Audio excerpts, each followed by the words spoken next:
Bonjour Robert Rochefort, Bonjour. Député donc européen du MoDem. Est-ce que vous avez lu, vous, le livre de ce nouveau ministre donc des Finances, Yanis Varoufakis? Alors, comme on dit souvent, je ne l'ai pas lu, mais j'en ai entendu causer. Vous savez ce qu'il y a dedans. Qu'est-ce que vous pensez, vous, que les Européens vont trouver un accord avec les Grecs sur cette dette? Je pense que ce matin, il s'est dit deux choses. La première, c'est, classiquement, comme ça vient d'être dit, pourquoi faudrait-il que les Européens payent pour la Grèce, la dette qui serait éventuellement effacée. Parce que sinon, ça serait peut-être plus grave encore. Ça peut être une réponse. Ceci est une pétition de principe, parce qu'il est exact que la dette telle qu'elle était pas soutenable pour les Grecs. Mais le deuxième sujet qui est peut-être le plus important et qui n'a par contre pas été évoqué, c'est qu'est-ce que les Grecs vont faire comme réforme à l'intérieur de leur pays pour eux-mêmes. Je crois que là où il ne faut pas se tromper, c'est que les difficultés de la Grèce ne viennent pas de l'Europe. Les difficultés de la Grèce viennent de la Grèce elle-même.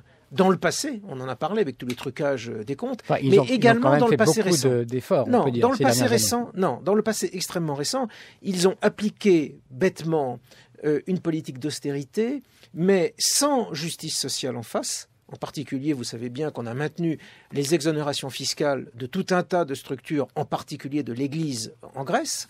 Et donc, on ne peut pas imposer à un peuple de l'austérité sans de la justice. Mais le manque de justice ne vient pas que de l'Europe, il vient des Grecs eux-mêmes. Donc avec Syriza, ça va s'arranger? Non, pas forcément. Parce que je crois que ce que fait Syriza, et là, c'est là où le sujet va intervenir.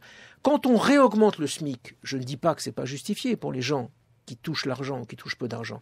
Quand on recrute de nouveau des fonctionnaires, est-ce qu'on s'assure pour autant que l'économie grecque va redevenir compétitive ou pas? Parce que c'est pas l'allègement de la dette. Elle n'est pas revenue quand même compétitive avec toutes les potions qu'on lui a fait avaler. Elle était en train de commencer à sortir de la pure récession. Donc la question qui se pose, ce n'est pas la question on va renégocier la dette. Vous avez d'ailleurs vu qu'en Europe, il n'y a même pas eu de vrais soubresauts sur les bourses par rapport au fait Donc ça veut dire qu'il va y avoir un arrangement. Parce que c'était prévu aussi. Parce que c'était prévu, parce que c'est pas une dette qui est colossale, et puis parce qu'on a plein de curseurs. Hein. On peut jouer sur plein de choses. On peut jouer sur le taux d'intérêt, on peut jouer sur ce qu'on appelle la maturité de la dette, c'est-à-dire l'allonger encore, et on peut jouer sur l'effacement d'une partie de la dette. Vous avez compris que lorsque M. Sapin dit qu'on ne peut pas supprimer la dette, il dit en creux, on peut la réduire. Parce que sinon, il aurait dit, on ne peut ni la supprimer, ni la réduire. Alors, finalement, tout cela va permettre un arrangement parce que le risque est trop grand pour tout le monde, que ça se passe mal. Bien sûr qu'il peut y avoir un arrangement, mais encore une fois, la solution, elle viendra des Grecs.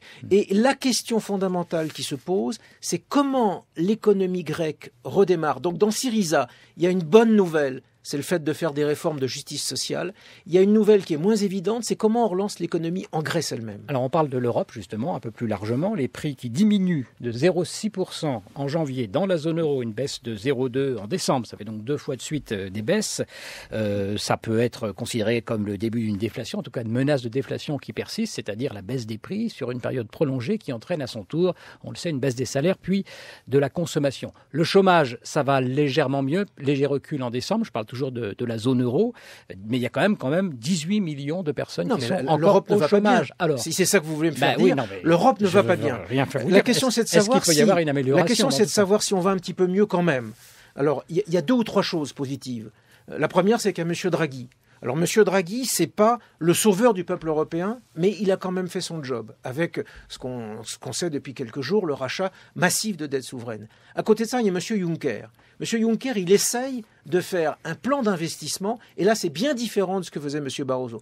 On sait qu'en Europe, il faut 3 choses pour que ça reparte. Il faut premièrement un plan d'investissement avec du financement. J'aimerais d'ailleurs que les États, l'Allemagne, mais aussi la France, mettent plus de sous dans le pot commun, puisqu'en particulier, il aurait autorisé de mettre des sous sans que ça dégrade leur taux de déficit. Deuxièmement, il faut effectivement avoir une politique monétaire telle que le fait M. Draghi, et il faut des réformes structurelles pays par pays. Ne l'oublions jamais. C'est les 3 à la fois. Donc si on ne fait pas l'un des 3, ça ne marchera pas. Robert Rochefort, merci de vous rester avec nous puisque nous poursuivons sur l'actualité économique. Avec un rapport remis au gouvernement sur la politique du logement qui propose une refonte des aides personnelles au logement, la fin de mesures de soutien au HLM ou encore la suppression de la prime pour travaux de rénovation énergétique. Alors les auteurs de ce rapport, ce sont le Conseil général de l'environnement et du développement durable, l'Inspection générale des affaires sociales et l'Inspection générale des finances. Ils avaient reçu pour mission donc de scruter la politique du logement en France, à la fois qui est considérée comme très coûteuse pour les finances publiques, 2% du PIB, et aussi dénoncée pour son manque d'efficacité. Anne-Laure Chouin, les mesures proposées en tout cas vont sans doute provoquer de vives critiques. Oui, dans le collimateur des trois inspections, vous l'avez dit, les aides au logement notamment, ça n'est pas une surprise, ça fait plusieurs années déjà que l'Inspection générale des affaires sociales pointe le problème. L'efficacité sociale des aides au logement, l'APL notamment, a fortement diminué alors que leur poids est toujours aussi lourd dans les finances publiques. Le rapport propose donc un meilleur ciblage et une attribution en fonction du taux d'effort des foyers. Plus ceux logés pèsent lourd dans le budget, plus importantes doivent être les aides. Autre piste, l'argent de ces aides devrait éviter d'être dépensé pour des ménages disposant d'un certain niveau de patrimoine, et notamment ceux qui ont déjà un logement, résidence secondaire ou investissement locatif, mais aussi pour des étudiants qui sont encore rattachés au foyer fiscal de leurs parents.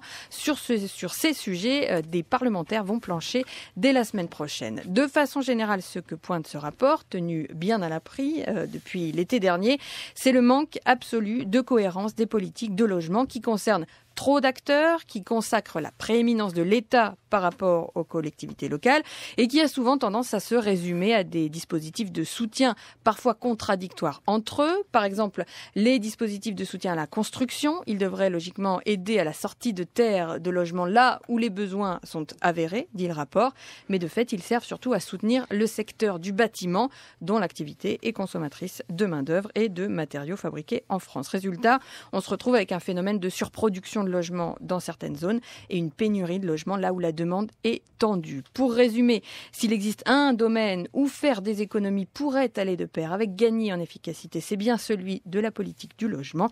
Un rapport qui devrait en tout cas alimenter les réflexions avant la préparation du budget 2016.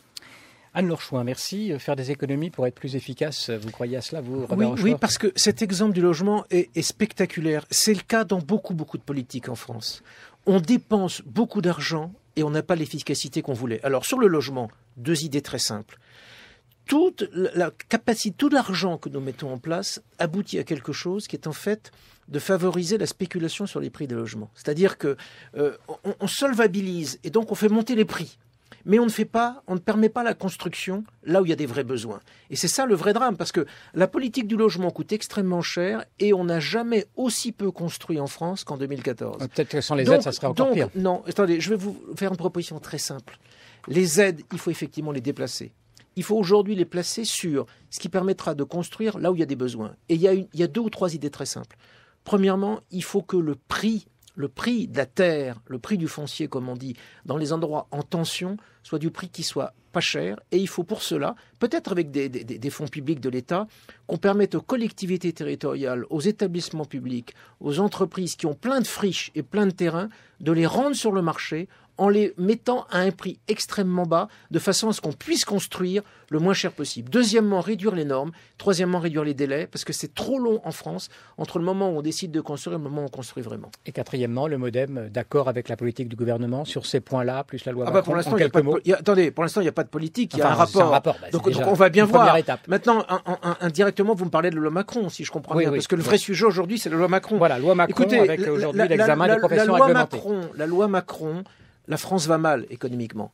Quand un malade va mal, qu'est-ce qu'on peut faire ? On peut faire de la chirurgie lourde, mais c'est effectivement invasif et le malade, on ne sait pas s'il va en sortir. Mais bon, la loi Macron, on fait des piqûres hypodermiques. C'est-à-dire, vous savez, on fait plein de petites piqûres et on pense qu'avec plein de petites piqûres, ça va amener suffisamment de produits pour guérir le malade. Des fois, on ne peut pas faire autrement. C'est ce que fait la loi Macron. Donc, la question, c'est de savoir si le nombre de petites piqûres qu'on va faire au final vont être suffisantes pour relancer ou pas le malade. Je n'en suis pas sûr.